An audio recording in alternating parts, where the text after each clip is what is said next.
Welcome back, YouTubers. My name's Emmanuel, and this is the first subject we're going to be talking about on this channel.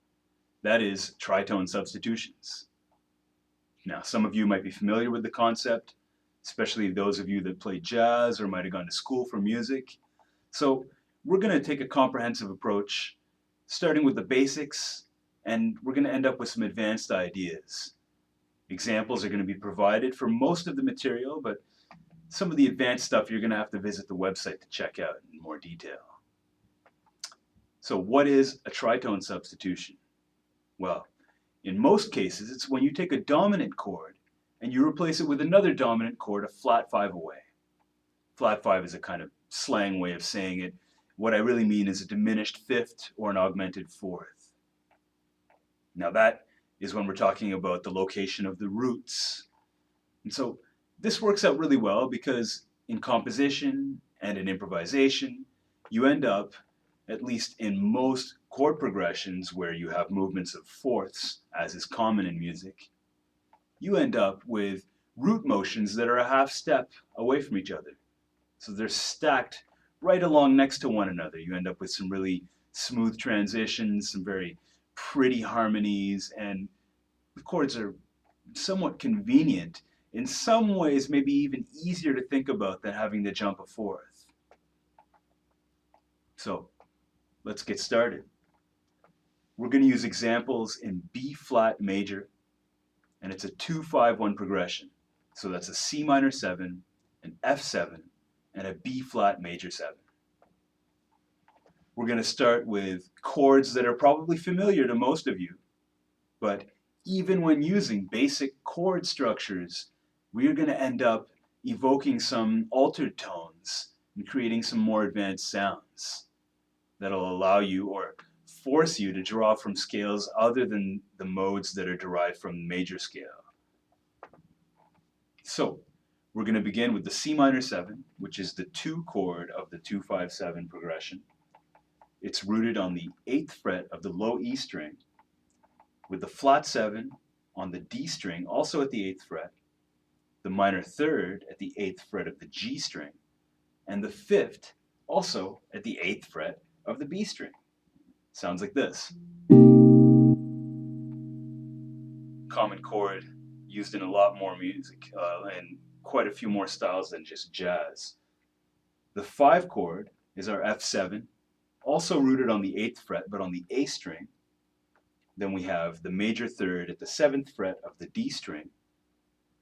We have the dominant 7 or the flat 7 on the 8th fret of the G string.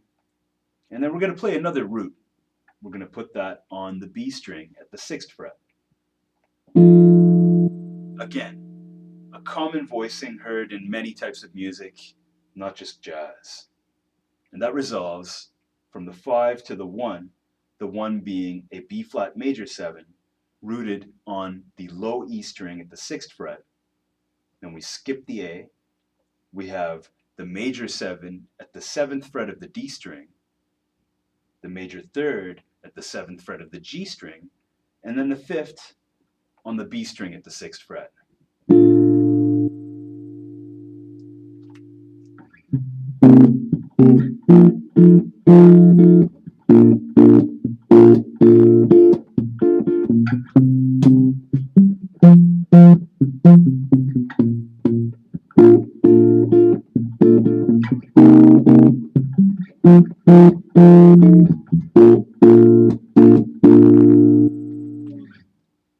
Great. So pretty simple, pretty straightforward. Let's put in that substitution. We are substituting the F7 chord with another dominant chord a flat 5 away, a tritone away. So that's going to be B, a B7.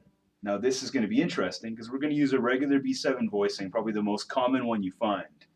But the root of the B ends up being the flat 5 of an F7 chord, and the function remains the same. We're still seeing it as an F chord.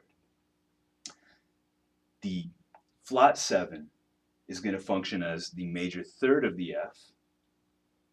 The major 3rd of the B chord is going to function as the flat 7 of the F chord. And then lastly, the 5th, which is probably the least essential tone normally in a dominant chord, unless you're imposing an alteration. That's going to be the flat 9 of the F chord. So it's going to sound like this. C minor 7, B7, B flat major 7. But in reality, it's C minor 7, F7 flat 9 with a flat 5, B flat major 7. It's very smooth, it's very useful, it's easy to finger, and understanding the concept will go a long way as you'll be able to apply more advanced voicings and quite a variety of sounds. Again, download links are provided in the description, and stay tuned for the next part in this series as we get a little more in depth and we use inversions. Thank you. Play or die.